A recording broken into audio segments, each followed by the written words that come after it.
Hi guys! Magandang gabi! Welcome back po dito sa Gandara SRU channel for Showbiz Update. Andito na naman nga po akong muli, nagbabalik. Ang nagmamaganda ninyo kachismosang Kim Pao, wala na pong iba si Gandara upang maghatid sa inyo ng latest update and fresh happenings patungkol kina Kim Chiu and Paolo Avellino. And para nga po sa gabing ito, ang tatalakayin natin at pag-uusapan ay may kinalaman sa teleserye ng Kim Pao. Nakakakilig dahil mukhang malapit na talaga tayo sa exciting part at mukhang nagawa natin ang atin pong parte bilang fan na nagde-demand ng teleserye ng Kim Pao. Yun nga lang, medyo olats po ata tayo sa ni-reveal. Pero at least, di ba, ni-reveal po yung na may bagong project ang Kim Pao. Sa bagay, yun naman ang pinaka-importante, no? Sa lahat.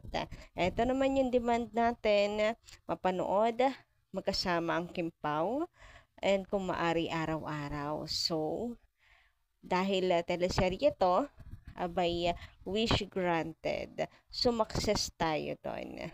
Pero bago natin yan talakayin at pag-usapan, sa mga hindi pa po nakaka-subscribe sa aking channel, maaari lamang na pindutin po ninyo subscribe button at notification bell natin na nandiyan sa baba para mag-updated po kayo at ma-notify tuwing may bago tayong chika at balita hinggil sa Kim Pao.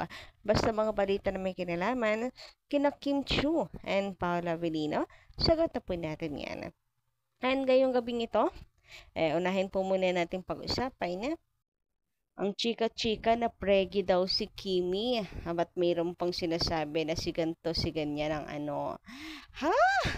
Nakakaloka. Nawindang ako sa chika naman na to. So, eto yung sabi ni Relay Denise de la Paz sa atin. So, makikimarites muna tayo. Sabi niya dito, Miss Gandara, totoo bang pregnant si Kim? Si Oliver daw ang ama na pinagbubuntis niya. Ayon sa nagbalita, Celebrity TV. Ano yan? Sa YouTube din po ba yan? Nakaka-stress na nakakatawa. Kaka-stress, ano ba? Bakit ba gusto niyo na lamang taon-taon buntis si Kim Chiu?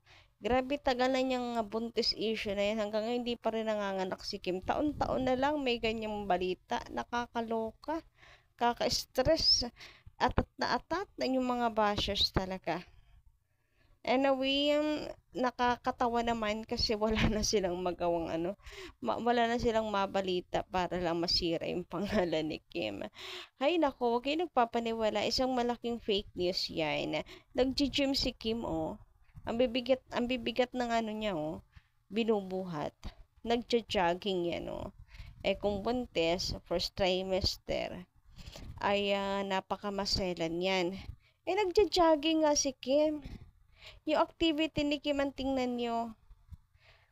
Baka bukas pag may pinalabas pa, halimbawa lang na tape na performance si Kim para sa kanyang birthday or sa susunod na linggo kung sakali may dance production sa ASAP ay isang malaking pambabasag na yun kasi bawal humataw. Hay nako, nakakaloka talaga. Iba, nakakaloka sa sobrang kilig na nakakaloka naman sa mga chismis. Ano ba? Tingnan niyo yung activities ni Kim. Napaka-heavy. Nag-gym, nag-workout, nagbubuhat ng barbell, nagja-jogging, sumasayaw, kaliwat kanan ang trabaho, puyat, lahat ng yan bawal. Tapos magtatanong pa kayo kung totoo. Pero wala naman siguro masama mga magtatanong, pero mabuti na rin yung sinasabi ko sa inyo, common sense lang guys. Common sense. Yung mga ganyang aktibidades ay hindi po pwede sa mga pregnant. Kaya it's a malaking fake news. Galaw pa lang ni Kim Chiu. Fake news na. Bakit ganun nga? Taon-taon na lang gusto pong buntisin si Kim Chiu. Napakadalagang Pilipina naman ni Kim. And alam niyo ba kung ano yung worst part ng chika na to? Chismis. Yung pa talagang nandamay pa ng pangalan ng iba. Sabi dito naman ni Madam Emelita Briones, buntis, ilang taon na ba silang hindi magka-partner? Maka-fake news kayo at huwag niyong isasali si Pau sa balita niyong fake. Ayan, bakit nga taon-taon na lang nakakasura na nakakatawa na awan ay awan ako kundi surrender na lang talaga natin kay God ang mga taong ganyan mapaggawa po ng issue, makapaggawa ng kwento na buntis, ganyan. Alam mo, magiging masaya pa ako or maiintindihan ko pa kung kagaya natin na nagdidilulo dahil meron tayong bias na partner, of course, ni Kim, like Kim Pao. Kung bias sila sa kabila, okay lang. Pero i-chismis yung buntis. Ano pa? Kung babae kayo, maging sensitive naman kayo. Kapwa nyo babae, sisiraan. And kung lalaki kayo, aba magpakaginoo naman. Ganto na ba talaga tayo mga Pinoy? Ganto na ba talaga ang mga tao ngayon? Mga toxic na ba talaga? Sa 100%, ganyan na ba talaga karami? Mga 85% yung toxic people. Yung ganito yung mindset. Anyway, sabi naman dito from Madam Lourdes. Ayun, sorry, hindi ko na mabasa.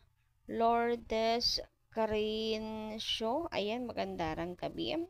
Actually, as a fan of Kim, nakakagigal talaga mga bashers. But sabi nga ni Miss Jody Santa Maria, silence is the best revenge. Ako, totoo yan. Kasi kapag tahimik ka, manggigil ang itis sa galit yan.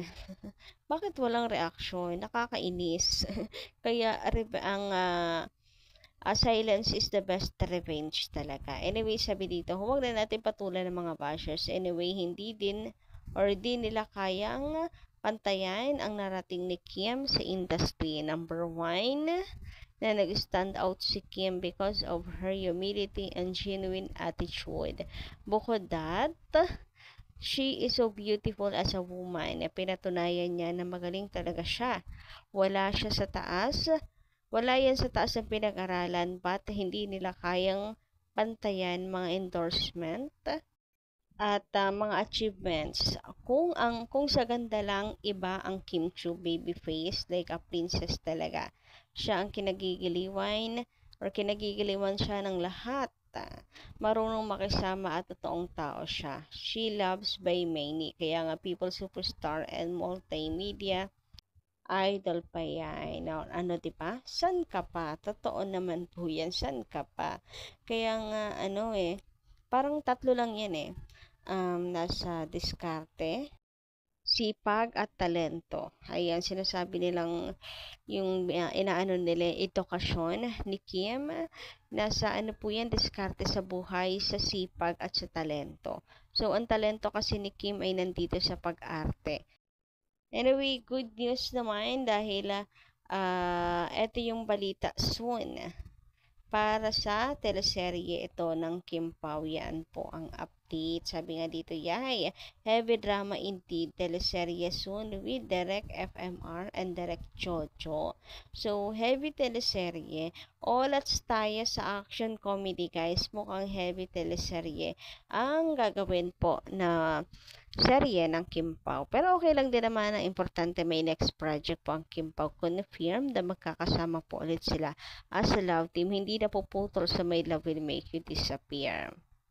Yun nga lang, mukhang hindi nga siya action comedy, pero okay na rin, di ba? Thumbs up na rin, guys. Happy pa din tayo. Maraming mga ayudas darating pa sa Kim Pao. Ibig sabihin lang din, nagwagi tayo, sumakses tayo, guys, na papatukin ang movie ng Kim Pao. Yan naman ang sabi ni Kim, papatukin muna natin. Ibig sabihin, malaki na rin talaga kinita na May Love Will Make You Disappear, guys, para maging confirmed na talaga na may movie ang Kim Pao. Anyway, sabi nga dito ni Madam Mila Carillo, thank you Lord sa wakas matutuloy na ang teleserye ng Kim Pao.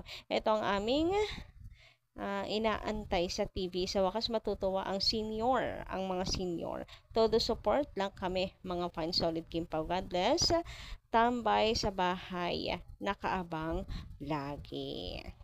From Madam Laida Manuel naman, I like them to do a serious action movie similar to Batang Quiapo or about a heroine movie that will excel their acting. Oo nga, ganda sana ng ganyan. O kaya yung parang yung may kapangyarihan pero action pa din yung mga ganon na like nagbabagong anyo. Ganda sana mga ganon, ewan ko ba. Hindi mahilig sa ganon ang ABS-CBN but about sa action, about kagaya ng Batang Quiapo. Yes, ganda rin yan for Kim Pao. Pero looking forward ako sa maladyosang Kim Chu na action movie. Ay movie, teleserye. Sana pakinggan tayo. Pero okay na rin po. Happy ako sa sa update. At least confirm at na-reveal na. 'Di ba na may serye talaga ang Kim Pao. Brava nga lang ang pega. Anyway, hanggang dito lang muna ang aking update. Thank you so much sa inyong pakikinig and good night. Kita-kits tayo sa susunod kong balita. Maraming salamat.